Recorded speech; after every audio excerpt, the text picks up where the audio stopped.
ഇന്ന് നമുക്ക് ഒരു വെണ്ടയ്ക്ക തീയലുണ്ടാക്കിയാലോ? അപ്പോൾ എല്ലാവർക്കും welcome to Deepa's world.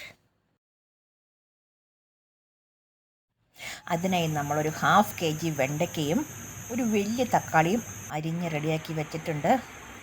Pan അടുപ്പത്ത് വെച്ച് കടുക് പൊട്ടിച്ച് കറിവേപ്പിലയും ഇട്ട് ഈ വെണ്ടയ്ക്ക അതിനുള്ളിലേക്ക് ഇട്ട് വെണ്ടയ്ക്കയും പച്ചമുളകും കൂടെ കൂട്ടി അരിഞ്ഞതാണ് കേട്ടോ. അത് നല്ല ബ്രൗൺ കളറാകുന്നത് വരെ വറുത്ത് കോരിയെടുക്കുക. എങ്കിൽ മാത്രമേ അതിന് പശുമയില്ലാതെ കിട്ടുകയുള്ളൂ. അപ്പോൾ ശേഷം കാഴ്ചയിൽ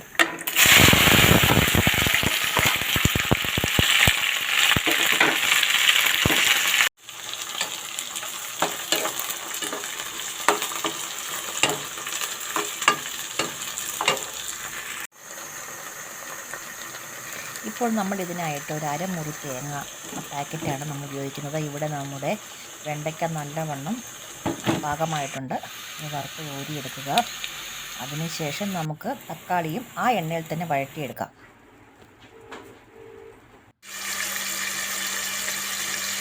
ഇനി നമുക്ക് തേങ്ങ ഒന്ന് വറുത്തെടുക്കാം.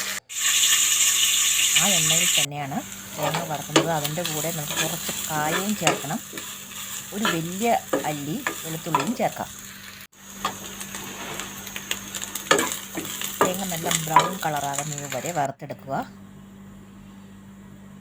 ഒരു വലിയ സ്പൂൺ മുളക് പൊടിയും ഒരു ചെറിയ സ്പൂൺ മഞ്ഞൾപ്പൊടിയും ചേർത്തിട്ടുണ്ട്. എല്ലാം കൂട്ടി യോജിപ്പിച്ച് നല്ലവണ്ണം വറുത്ത് എടുത്ത് മാറ്റി വയ്ക്കുക.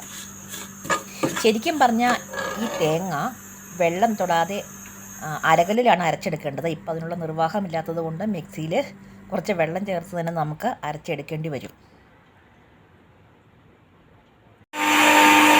വെള്ളം ഒഴിച്ച് അരച്ചെടുത്തതായതുകൊണ്ട് ഉപ്പിട്ട് അതിൻ്റെ ജലാംശം പോകാൻ പാകത്തിന് നല്ലവണ്ണം ഇളക്കി കൊടുക്കുക. ശരിക്കും ഇത് അരകല്ലിൽ വെള്ളം തൊടാതെ അരച്ചെടുക്കേണ്ടതായിരുന്നു. ഇപ്പം അതിനുള്ള നിർവാഹമില്ലാത്തത് കൊണ്ടാണ് ഇങ്ങനെയൊക്കെ ചെയ്യുന്നത് കേട്ടോ. ഇനി പുളി പിഴിഞ്ഞത് ചേർക്കുക. വഴറ്റി വെച്ച തക്കാളി അതിൻ്റെ കൂടെ ചേർക്കുക.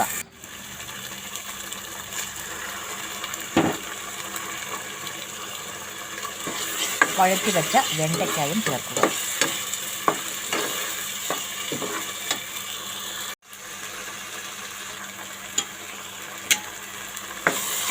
ഇപ്പോൾ നമ്മുടെ കറി റെഡിയായിട്ടുണ്ട്. ഞാൻ വിചാരിച്ചതിലും ഭയങ്കര രുചിയാണ് കേട്ടോ. പറഞ്ഞറിയിക്കാൻ പാടില്ലാത്ത ടേസ്റ്റാണ്. അപ്പോൾ എല്ലാവരും ഒന്ന് ലൈക്ക് ചെയ്യുകയും ഷെയർ ചെയ്യുകയും സബ്സ്ക്രൈബ് ചെയ്യുകയും ഒക്കെ ചെയ്യണേ. Tata bye bye.